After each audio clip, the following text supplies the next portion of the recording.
ইউক্রেনের আত্মসমর্পণের প্রথম পদক্ষেপ। রাশিয়ার বিরুদ্ধে লড়াইয়ে ইউক্রেনের প্রেসিডেন্ট ভলোদিমির জেলেনস্কি কি একে একে হারিয়ে ফেলছেন তার যুদ্ধের লক্ষ্য, অথবা এটা কি একটা কৌশল? ইউক্রেনের প্রেসিডেন্ট ভলোদিমির জেলেনস্কি এক নতুন এবং বিস্ফোরক বক্তব্য দিয়েছেন। তিনি স্বীকার করেছেন, ক্রিমিয়া ফিরে পাওয়া আর আমাদের পক্ষে সম্ভব নয়। এক সাক্ষাৎকারে তিনি জানিয়েছেন, ইউক্রেনের সামরিক বাহিনী এখনও রাশিয়ার নিয়ন্ত্রণে থাকা ক্রিমিয়া পুনরুদ্ধার করার সক্ষমতা অর্জন করতে পারেনি। কিন্তু এই স্বীকারোক্তি কি আসলে যুদ্ধের মোড় ঘুরিয়ে দিতে পারে?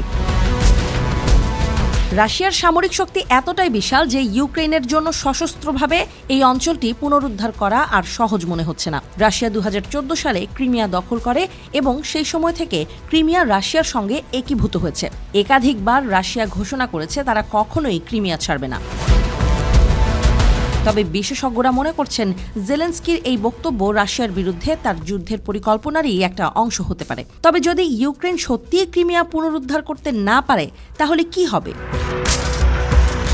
এই বিস্ফোরক স্বীকারোক্তির পর জেলেনস্কির মন্তব্য আরেকটি বিষয়কে সামনে নিয়ে এসেছে। মার্কিন যুক্তরাষ্ট্রের সাহায্য নিয়ে তার মন্তব্য। তিনি বলেছেন, যদি যুক্তরাষ্ট্র ইউক্রেনের সাহায্য বন্ধ করে দেয়, তাহলে আমরা রাশিয়ার বিরুদ্ধে যুদ্ধের গতি হারিয়ে ফেলব। মার্কিন সাহায্য ছাড়া কি ইউক্রেনের আর কোনো সুযোগ আছে? এবং এই কথাগুলো কেন বলেছেন জেলেনস্কি? এই কথা কি তিনি এক ধরনের সতর্কবার্তা হিসেবে দিয়েছেন, নাকি তিনি মনে করেন যে পশ্চিমা দেশগুলোর সহায়তা ছাড়া ইউক্রেনের যুদ্ধ চালানো অসম্ভব?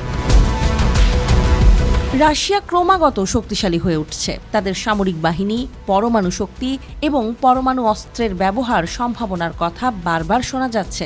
রাশিয়া কি শিগগিরই পরমাণু অস্ত্রের ব্যবহার করবে? গত মাসেই রাশিয়ার প্রেসিডেন্ট পুতিন পরমাণু অস্ত্রের ব্যবহার নিয়ে নতুন নীতি ঘোষণা করেছিলেন।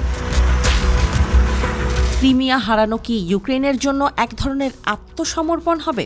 এই যুদ্ধের পরিণতি কেমন হবে? রাশিয়া এবং ইউক্রেনের এই লড়াইয়ের শেষ কোথায় হবে তা এখনও স্পষ্ট নয়। তবে পুতিন এখন ড্রাইভিং সিটে রয়েছেন।